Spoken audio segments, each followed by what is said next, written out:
Okay, recording has just started. And we're just about to kick off. Okay, some people are going to be coming in as we kick off today. So, welcome to week 2, module 2 of this unit. Thank you very much for coming, and I'm looking forward to engaging with you over this workshop session. Before we kick off today, I just wanted to acknowledge country, okay, and pay my respects to their ancestors and descendants from those which we are meeting on today. So tonight I'm booming in from Gumbunya country, beautiful land in Coffs Harbour, and I encourage you to acknowledge the lands that you're on if you are able. Now, with the sessions, what I do encourage is some active participation, and last week we were blessed by having some students in this group who were really engaging and asked questions and provided their perspectives. And you will notice that based on last week and this week that we continue to have what I call an ecological view of education. And whether we were all together in a classroom or whether we are beaming in virtually, like we're all in this one space now, and all of us bring into this room certain life experiences, certain prior knowledge, and from that then you're able to contribute positively to this workshop tonight. So it's great to have you here, and whilst it is a workshop and we tend to be less hands-on, I do welcome the opportunity to tap in and to gauge your understanding and to gather some of your insights to inform everyone else who's going to be either in the room at the time or going to be checking in on this recording later on. So welcome. It's great to see some people turning on their cameras. It's certainly makes it a much more engaging situation. And as I encourage there, use the chat, and you will see that I don't actually use my PowerPoint in presentation mode. I actually use it just so I can draw all over it, basically. But it helps to structure our learning. But also, if you wish to make comments or ask questions, you can either do that through formally putting your hand up, or if you just you don't want to disrupt the flow and you just want to passively ask questions, put that in the chat. And if you feel as though you know the answer or you can assist, or just want to provide some context, feel free to engage with other students' questions that they put. So with that in mind, we'll progress on to this week. And this week, if I just jump back to that first slide, it's all about the who. Last week, we looked at the what, and the what being, what is it that I will have to teach? Okay. This week, we're looking at, well, who is it that we have to teach? Okay. So because this is the Pedagogy 2 unit, okay, who we have to teach is someone in the senior years. So in the chat there, it would be great for you to, maybe there's someone who can answer this, but what would be the age range of people who would normally be teaching in the senior years.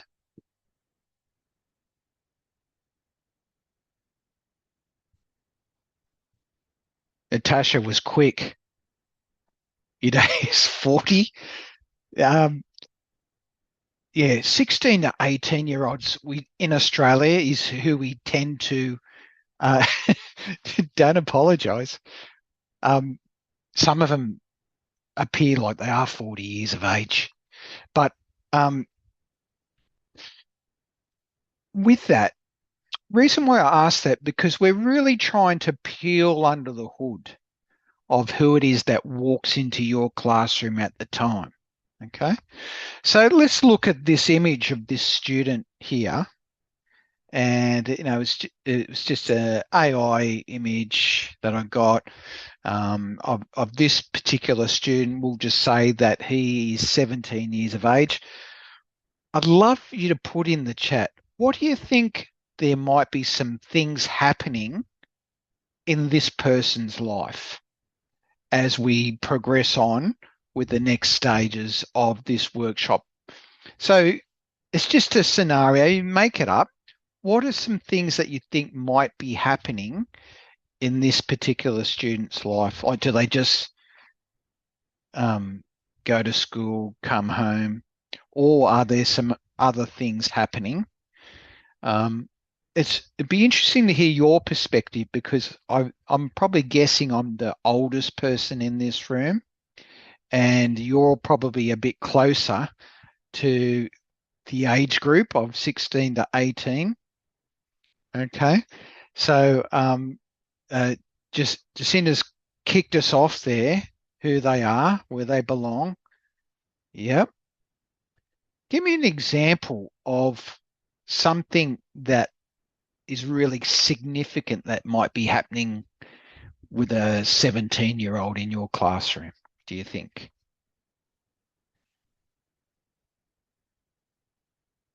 Think about, there might be something that happened to you when you were 17.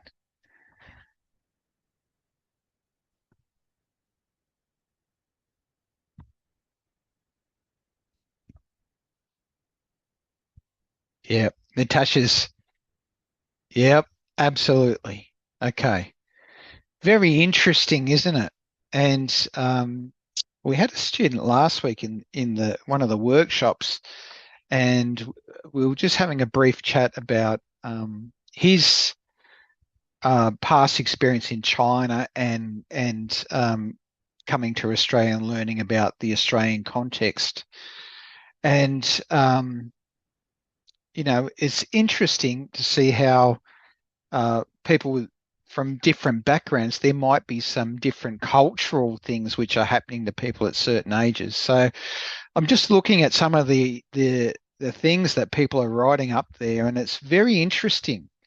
And some of these things might be very specific to that age group. Okay.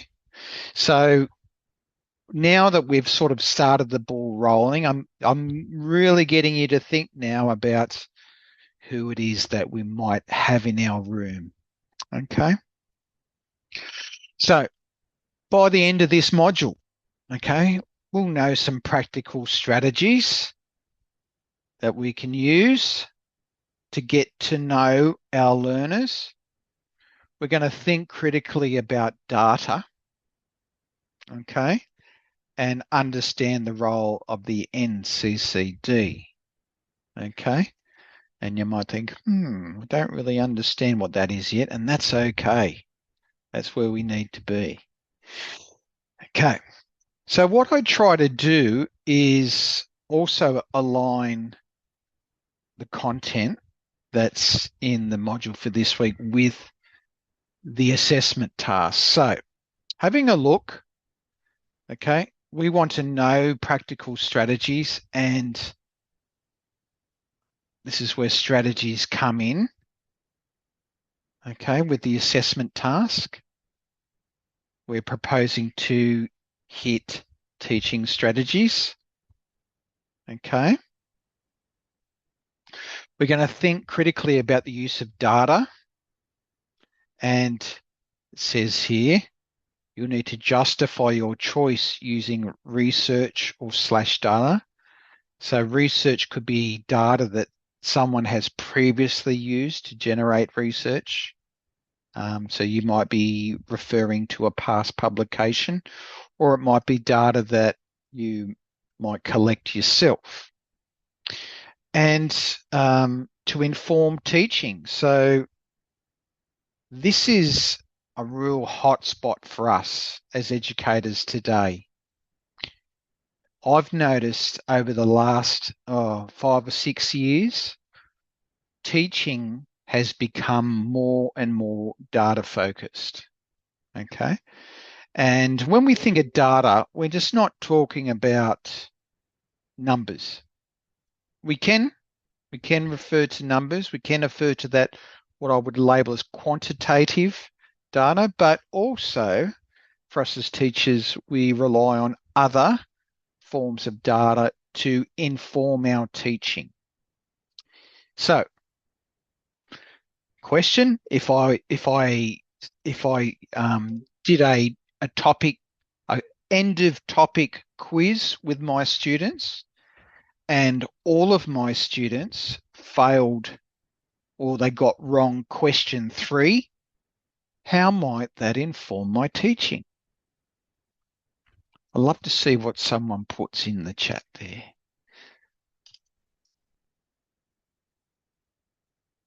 Natasha, you are speed typist. Yes, and that's exactly right. That's what we do. It will inform my teaching, and there could be reasons. It could be that I just didn't cover it. Okay, as the Prash is put down there, that's a very good insight. And sometimes as a teacher, there might be topics that you either forget to cover or you don't have time to cover, or maybe it was omitted from the teaching plan in some way. So you just don't cover it.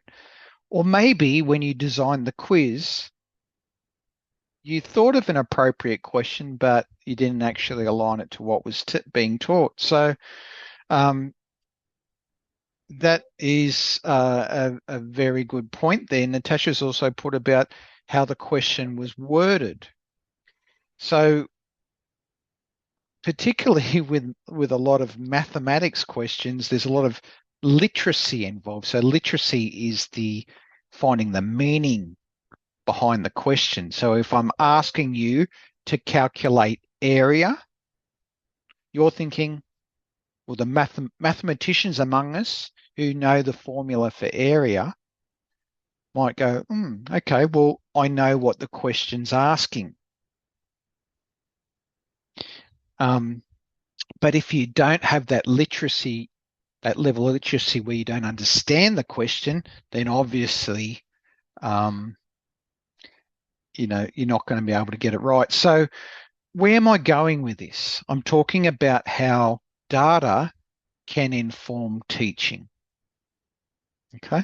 So sometimes as teachers, we evaluate our teaching at the end and we think, actually, I think I can do a better job.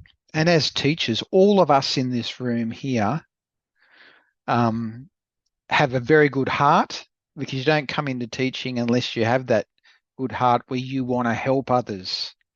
Okay, so all of it, I can see everyone in here has their heart in a good place where you want to give back to society as a teacher. And to do that, you want to do a good job as best you can, because you'll look at those kids.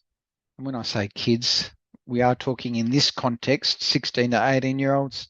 You're going to look at those kids and think, okay, I want to do a good job for you. Okay, so, and the role of the NCCD. So that relies on data to make informed decisions, which we'll go on to. Okay. Now, I've also mapped this with a graduate teacher standards. So in Australia, the APST stands for Australian Professional Standards for Teachers, and I will open that link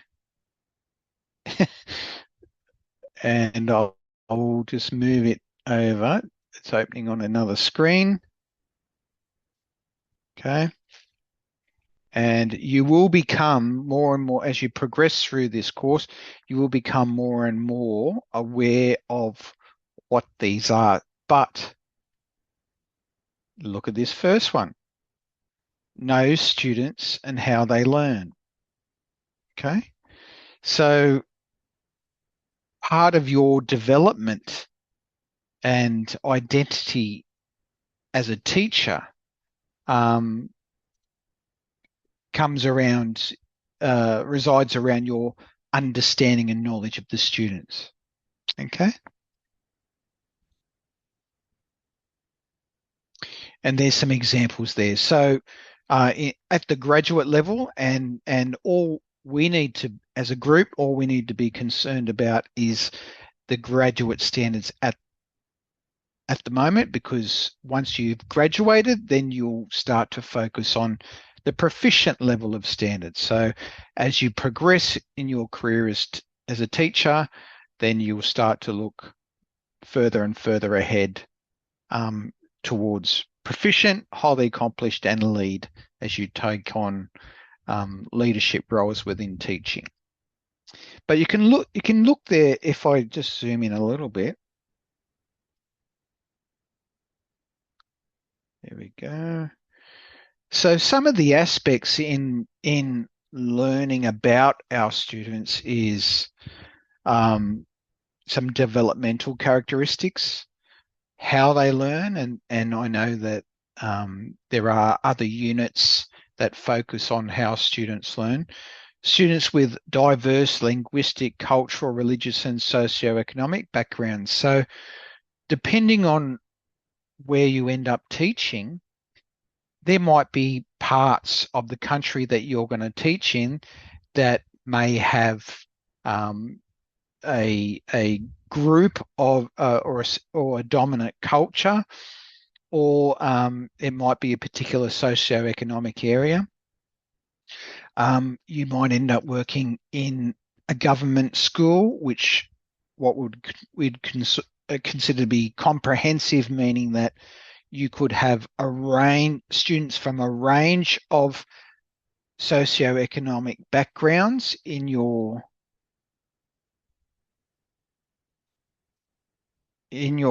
class, or you might end up working in a school, and there's more and more schools opening up across the country that have a religious they have a religious aspect or identity within the school. So say, for instance, it might be an Islamic school, it might be a Catholic school, etc. So with that, you'll have students represented from those different religions. Or there might be particular cultures within the school. So there might be cultures from a background perspective that students come in, but it also might be a community culture. Okay. And what do I mean by that? Well, you might be working in a school that the community might be predominantly farmers. Okay. So there's this real underlying culture that exists in the school where all the students themselves, they come from a farming families, etc. So there might be some aspects to their personality, their needs, what goes on in their life as a result of where they live and the dominant industries around that particular area. Now, I know there's been a couple of schools that I've worked at where part of the culture was there were parents that would go away into mining. So as a result, common conversations I would have with students was just conversation with them of, when is one of your parents coming home? Sometimes it's not for some time, depending on the rotation of what they're working on in the mines. So you can think that that may have some sort of impact or influence over the students and their engagement in classes or whatever. Strategies for teaching Aboriginal and Torres Strait Islander students. So again, informed by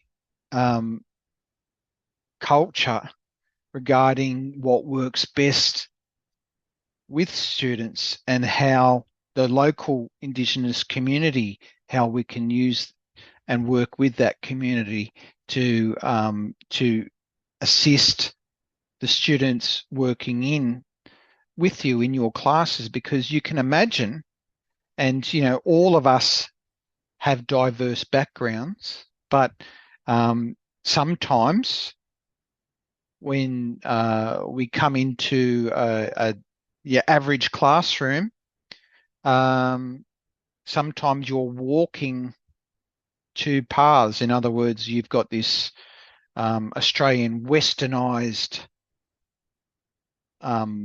white version of education, but then you've also got your identity as an Indigenous student, where you're walking these two paths, and it can be quite challenging to do that. So that's where connecting with locals in country does assist.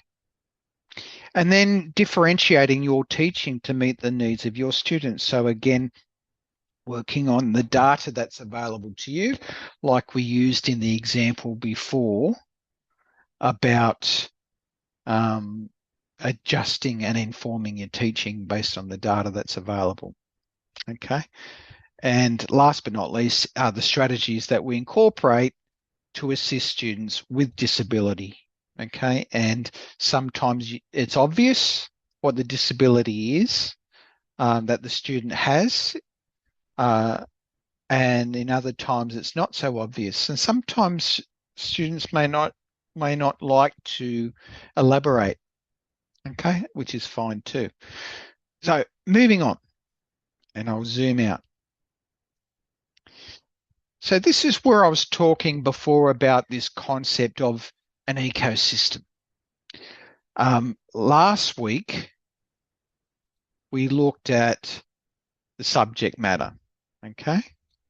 So hopefully throughout the week, everyone here has found a curriculum that you think is going to be useful to your career. So if you're in WA, you're looking at some WA curriculum in the senior years that's going to be useful to your teaching area. If you're in Victoria, again, hopefully you've found something. If you're in New South Wales, hopefully you found something. So that was the subject matter. So that's the what it is that we're required to teach. This week, part of the ecosystemic look is the students. Okay. And we kicked off with these 16 to 18-year-olds. And as people have put in there, it's been interesting to just see what people have put in the chat. If you haven't had a look in the chat, there are some things that you think, yeah, that's right, that is going on with 16 to 18-year-olds that might not necessarily be going on with your year 7 students. Okay. Okay. So yeah, we covered we've covered the graduate teacher standards. So I'll just move on from there. Okay. So this is a point in time where I really am interested to hear from you. Okay. We've got, it says there, 30 people in this room right now. And, there's about another 170 odd who are going to be checking in on this workshop at a later time. I want you to tap into a couple of things. Tap into your past experiences as a student at school. Tap into some of the conversations you've had with friends and family. Okay. So we now have, there's 30 of us in the room. We've probably got more than 90 now. If you can think of three things each, you've probably got more than 90 things that we can contribute here to student learning. So, what do you think? We're looking at this fella, and this fella's probably a bit young. We'll just say he's a late developer, okay? But we'll say that this fella's 16 years of age. Um, what are some things that may influence student learning? Put it in the chat, and we'll throw it in here. When I say influence, am I talking about a positive or a negative slant, or could it go both ways? Oh, that's a cracker. The prize to chuck in there, media.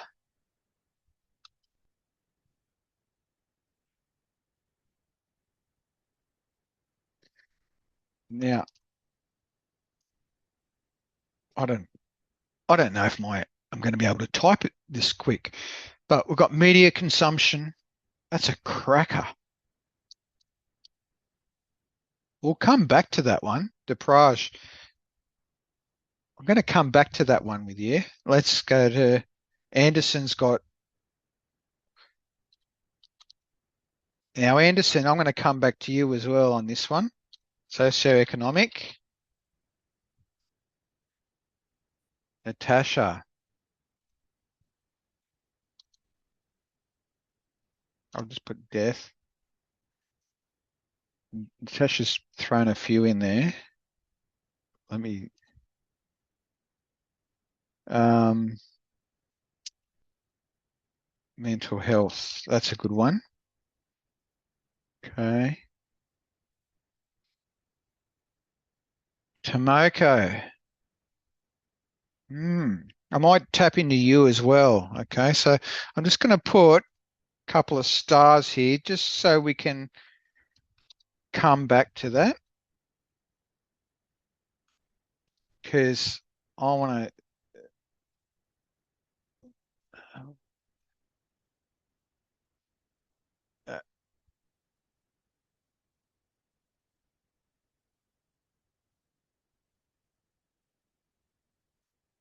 Tomoko, future path.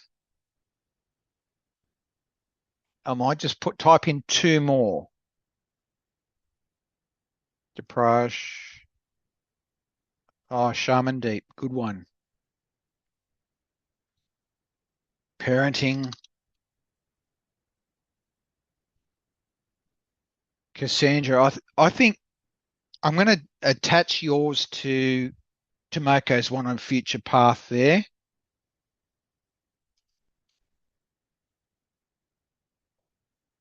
Cash. Now,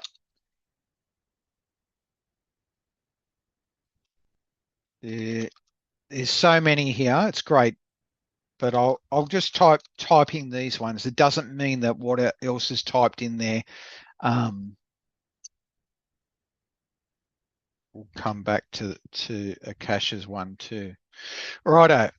So let's very quickly look at this media consumption one. The prize. I think this was yours, unless I'm wrong. Can you just elaborate on how that might affect student learning? Can I speak? Please do. Yep, I believe it could mostly be because, uh, usually now the media consumption is mostly where kids spend their leisure time. So they could be listening to various shows, various movies, Because like for a week or so, my niece was acting like a cop. Because like she started seeing the show The Good Cop. Like she Yeah. wanted to do that. Like, I believe that's mostly the reason, I believe. Yeah, I think that's great. And what do we know about, let's just type in what's a hot topic? What's something that's happened in Australia with regards to social media recently? Yeah, so Cassandra was very quick. She even typed up before I even got it out. Social media ban. Now, you might have your own personal views on whether that's good or bad. Um, I can say from my experience now, I've had 20 years in schools, and you know, I'm a bit, I'm sitting on the fence, okay, and um, because I think Australia has a real pattern that if we feel threatened by something, we just ban it. That's our first approach. I think and then things sort of get worked out afterwards. And I've seen that with all sorts of stuff like phones, for instance, just ban them. Okay. Um, and, you know, as I said, I'm sitting on the fence because I can argue the other way as well. Righto. So we've gone from media consumption, socioeconomic. Anderson, I think that was yours. Can you provide a bit? Thank you. Thanks, Dave. So, with socioeconomic status, we're talking how the student perceives or views themselves in the social totem pole, if I can put it across like that, like Yeah. where they place themselves within the social totem pole, and how that affects their well being, and also as it relates to funds. So, we're also talking about whether they can afford certain things like lunches, even when others are buying lunch, can they also afford to buy the lunch? When others are going out for trips, are they able to afford to go for the trips that their peers are going through, which all affects, I think, I suppose I understand why you put an asterisk there, because it does like broadly affect the well-being. Look, I think that's a wonderful answer and correct. Now, put your hand up if you're like me and you get really hangry.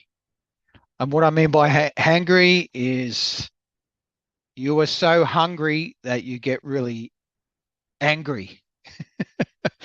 Okay, there's a number of us out there, and you know what I'm thinking.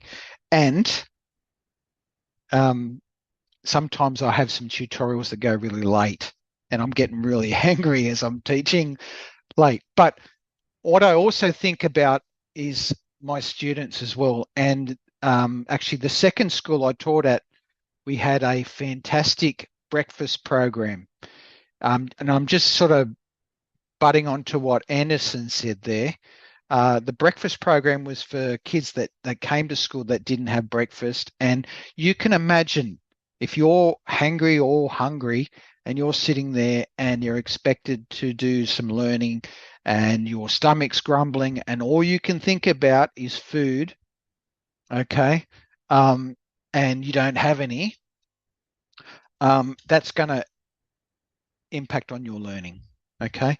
Um, and there are plenty of students that do it. And in my experience, you will have students who will come to your school and they don't even have a school bag. They don't have a pencil. They don't have a pen. They don't have a bag. They don't have lunch. And for them, uh, it's not an even playing field, is it? Okay, so socioeconomic status does play a big role. Thank you very much for that. We're going to go on to, I think it was Tomoko, future path. This is one I was quite interested in what you were saying here. Um, Why? It's because other than core subject, you have to choose, they have to choose which subject to study, but not many people are certain what you want to be, what you want to study the area. So that would affect everyone who is a little bit more taking seriously about the future. that's right, and that's a really good question. I mean, a really good answer, because in Australia, what we tend to do with our curriculum is we have compulsory education and we have what we call a broad base education. So our students at a young age get to experience English, yes, and mathematics, yes, and science, yes, and humanities, yes, and art, yes, and technology. And so we give them a range of different things. We just don't focus on a narrow field. Now, we can all agree that there are some things that just are not interested. Students aren't interested in it. Okay, so if you have your mind made up and you think, actually, I'm going to be a professional NFL star because that's where all the money is, okay, you might not think that learning about history is going to be relevant. So, you'll be in there like, why am I doing this? I could be outside training. And sometimes that does impact on their learning. Also, something I discovered myself as a teacher is the influence of parents. So, like, I had some students who I thought, geez, you're a very capable, intelligent student. Why aren't you doing so well in my class? And through various means, I found that actually part of this, the parents' influence was like, well, this is an elective subject. This is just something out of interest. It's not something you're going to be continuing with in the senior years, because we want you to be a medical doctor. So this work here isn't relevant. Okay, so some of that influence does come through from parents and their surrounds, and there are other answers here like peers will have that. Okay, parenting, yes, that's sort of attached as well. Okay, so they're sort of like together, and then there's some other ones, and I think we'll move on from this, but obviously, if you have a good working relationship with a student, you're going to get better results out of them. Okay. If you're a teacher who's very autocratic and grumpy, and you don't speak nicely to the student, you yell, that's not a very pleasant experience. So as a result, maybe your relationship with the student is a little bit tainted from that respect. Okay. So definitely relationships affect learning.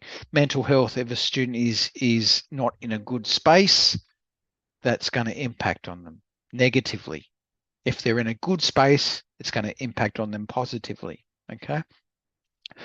I've had students walk into my classroom, okay, who've just come from recess where their girlfriend has dumped them. Happened during recess. Then they've come into class and I'm like, okay, folks, get out your work. Let's go through this. And do you think that particular student really cares less about what I'm trying to do with them? No, not at all. And that's understandable. They've just, someone who they've loved has just told them to take a hike, and, they're not feeling, their mental health is definitely impacted on, they're not feeling too good. Okay. So these are some things that we need to be aware of as teachers, is the who, right? What are the students, where are the students at? What are the sorts of things going on in the student's life when they present to your classroom? And as a teacher, you need to be a little bit flexible there. Okay. And get your detective caps on, and you're thinking, well, hang on, this student here, and we'll call this student Joe. Joe is actually not behaving as he normally would. There might be something going on. Okay. Right. So these are just some things that I had put down just, off the top of my head. Things like friends, so peers, medical background. You might have some students, well, yes, okay, student has a hearing, like me. I'm finding as I get older that I have this hearing issue, right? Things going on in the family. Joe might be spending 1 week at dad's and then the other week at mum's. So sometimes Joe rocks up organised. Sometimes Joe doesn't, isn't organised, hasn't had breakfast. Okay, so there's things there. And getting back to access to resources. So that's sort of like touching base with what Anderson was talking about. Okay. Practical strategies. This is time for you to, again, tap into that past knowledge, tap into discussions you've had with your relatives, your friends, maybe your current work experience in your life, ways that you've found to be very effective. Put in the chat, what are some ways that we can get to know our students?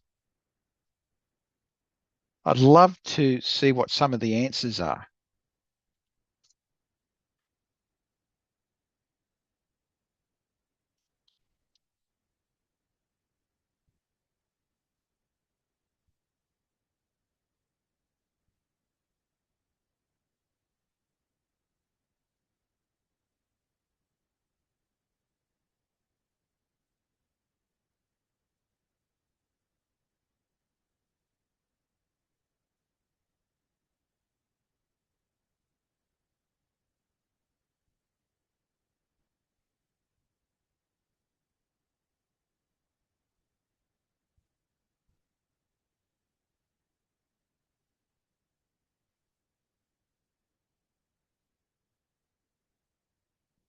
Excellent.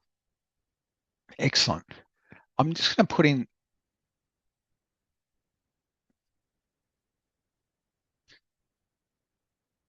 oh, beautiful. Shaman Deep.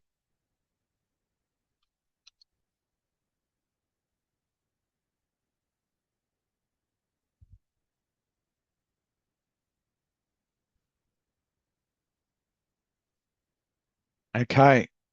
I'll talk about my second school. Thank you for putting that in. Cultural knowledge. I had no idea about what Ramadan was. And I was in my second school, and I was the rugby league coach. And I had some students who were Muslims who were a part of my team. And, we were doing some training, and as you're training, you're running around doing laps, doing drills, skills activities, that sort of stuff. And then I saw these students flagging a bit, and I'm like, well, what's happening? What's going on? And they're like, oh, it's Ramadan. I'm not allowed. Nothing's supposed to pass my lips between sun up and sundown. I'm like, really? I had no idea. Okay. And, I was a new teacher, early 20s. Okay. Didn't know much.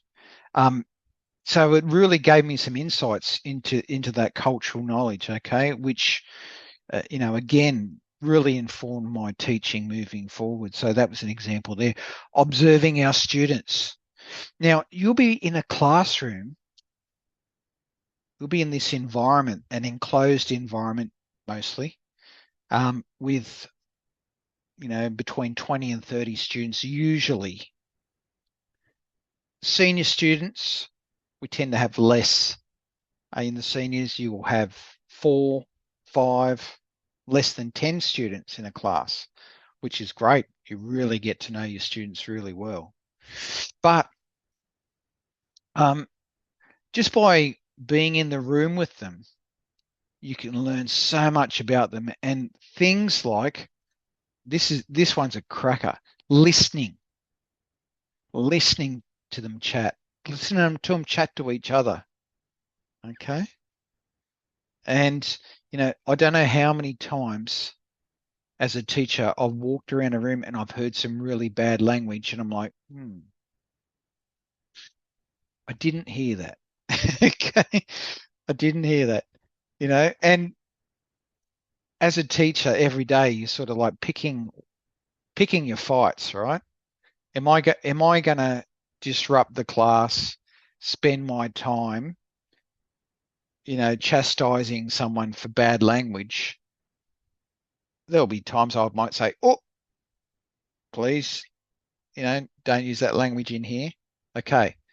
And leave it at that and then just keep going. Okay.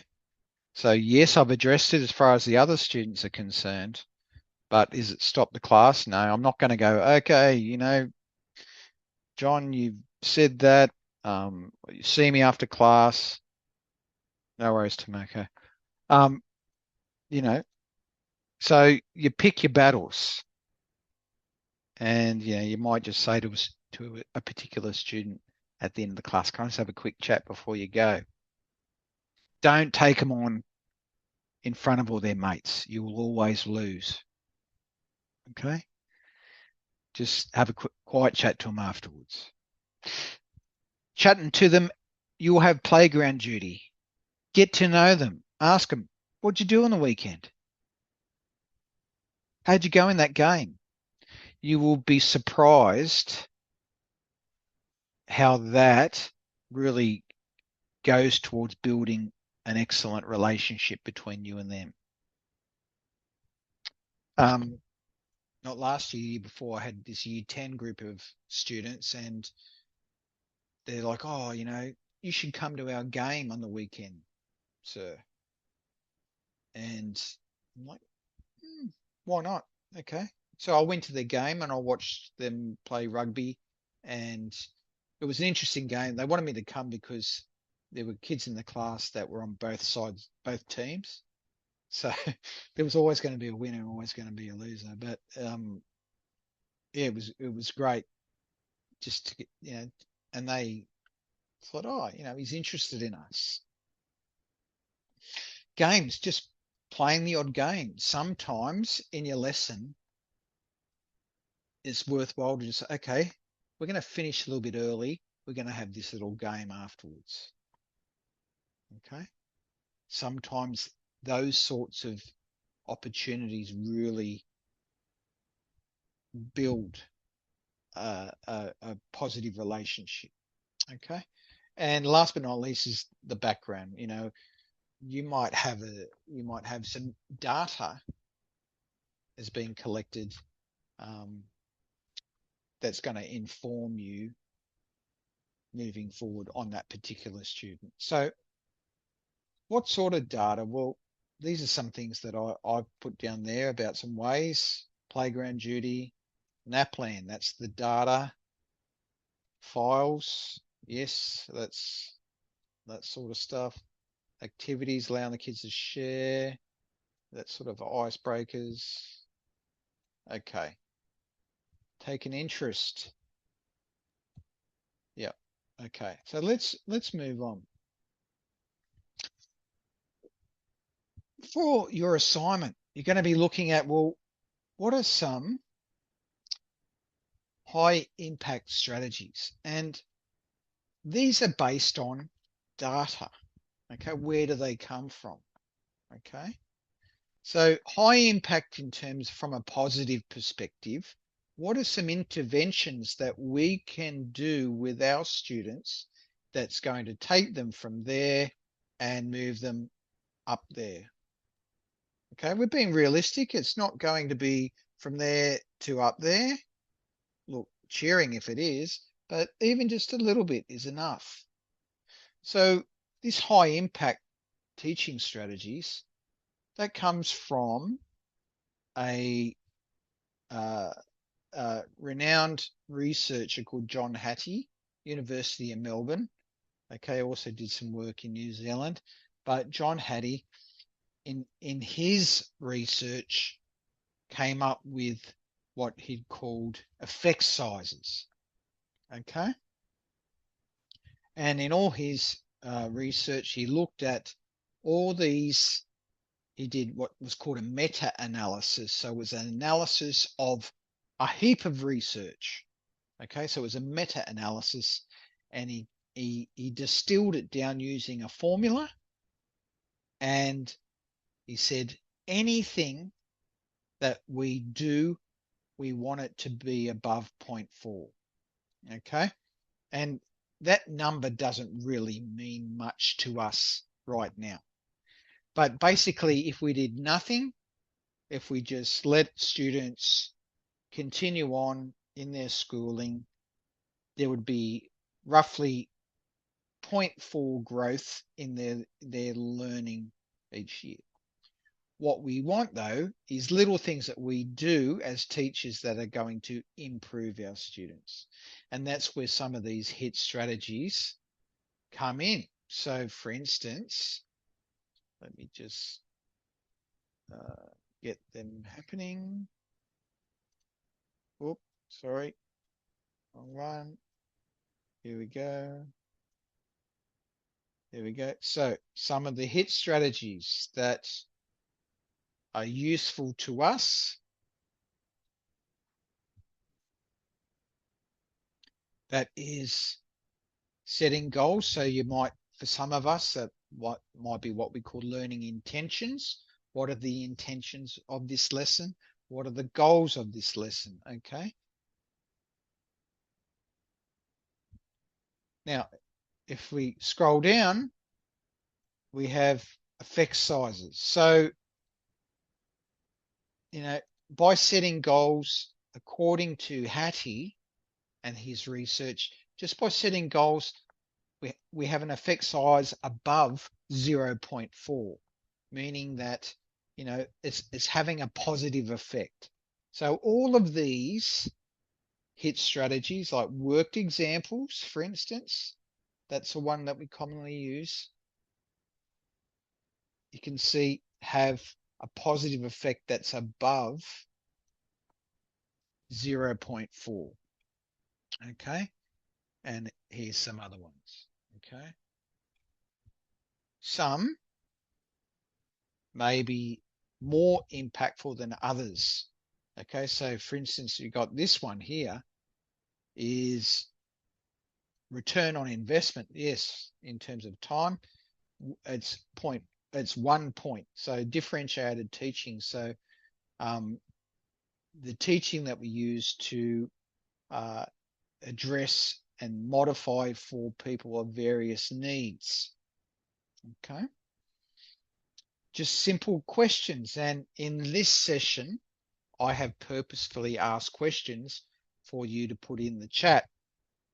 And the effect size 0.46, meaning that yes, it will have a positive effect on learning. So let's go back to that, for instance. Let me just go back to that. And right.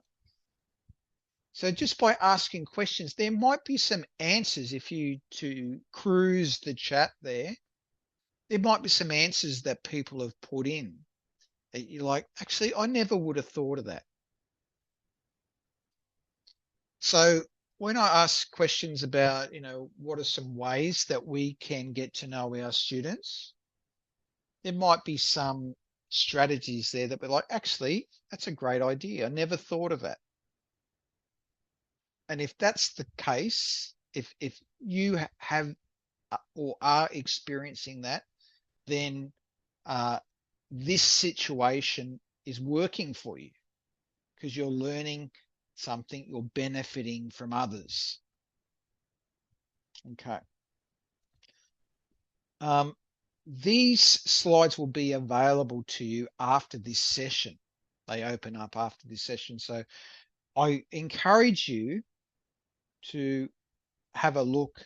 This is John Hattie here, and there's a video that you can play and you can listen to him about effect sizes. Okay. What's not so important is the number. Doesn't really mean much. All we need to know is that by undertaking or incorporating what we would consider to be best practice in teaching, that we can make a positive impact on student learning. That's the most important thing for us. Okay. Now, in terms of other data, and I'm noting that we've got about 5 minutes to go, but other data that we tend to work with. If we have students who arrive in our class, there are some things that we can have up our sleeve. We have NAPLAN results. Okay. So students that come into your class in years 3, 5, year 7, year 9. Okay. So those years, they're all odd years. Those years are when students do their NAPLAN testing. Okay. So it's a national assessment of literacy and numeracy. That's what NAPLAN. Okay. And we can look at it and you might see that this particular student here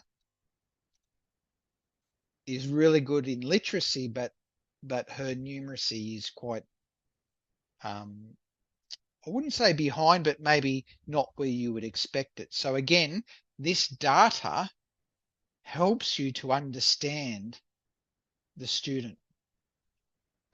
This data is very close to her. It's personal to her. Okay.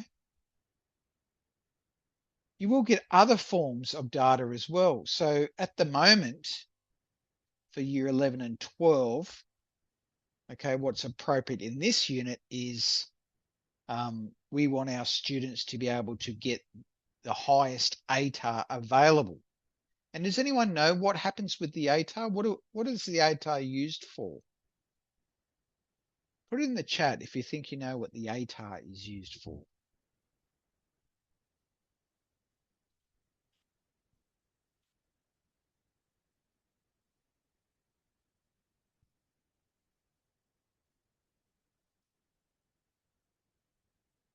Thank you, Anderson. Very quick. Yes, university. Okay.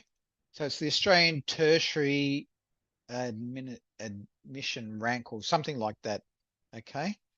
Once you're in university, is it worth anything? No. Okay. Can you get into university without an ATAR in this country? Yes, of course you can. So, yes, it is an ATAR and it's just used to, it's an interesting tool, actually. Some would say it's a blunt tool. So let's just say, for instance, you are going to be a teacher. All of us here are training to be a teacher, or some of us might already be teachers. Does having a high ATAR necessarily make you a good teacher? We could argue yes, or we can argue no. So it is a blunt tool. It's often used in ways to filter applications. So for instance, let's just say that we have this agenda that we want all of our teachers in this country to be very academically inclined. So we're going to make a decision that to be a teacher in Australia, you need to have an ATAR 90 and above. So what does that do? That filters out all the applications of only 90 and above can get into teaching in this country. Now, you might think that there are some other occupations like medicine, for instance, that will have those sorts of policies put in place to filter applications. As I said, it's a blunt tool. and doesn't really mean much once you're in a university. Okay. We also have PISA, and I know I've got one more minute, but the Program of International Student Assessment. So at the moment, I shouldn't say at the moment, but for some time now, Australian politicians have been very interested in our PISA results. Okay. And if I scroll down to, I've thrown this in, where did I throw it? Here, yes, here I did.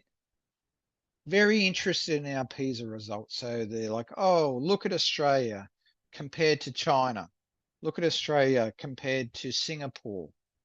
Look at Australia compared to Norway. Okay. We're not performing that well.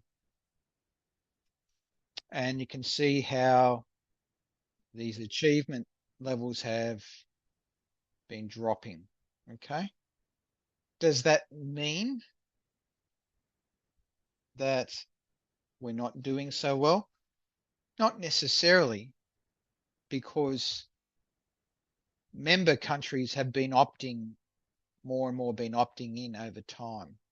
Okay. We've been involved since 2000. So more countries have been coming into this PISA assessment since 2000. So naturally, our ranks will be dropping.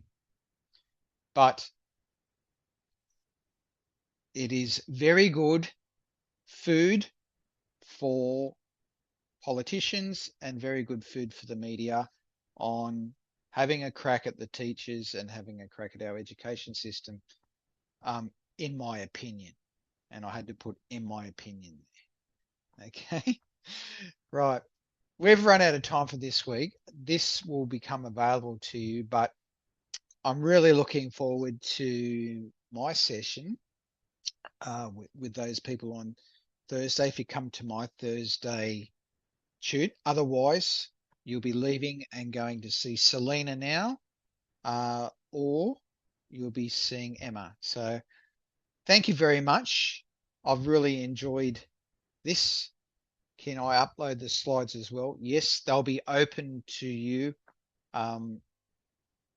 It's in the teaching slides section as soon as I log out and this saves. Okay.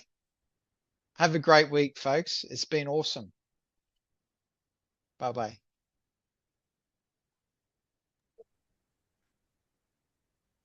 David, I had a quick question. Quick question, yes. Yeah, I asked Selena last week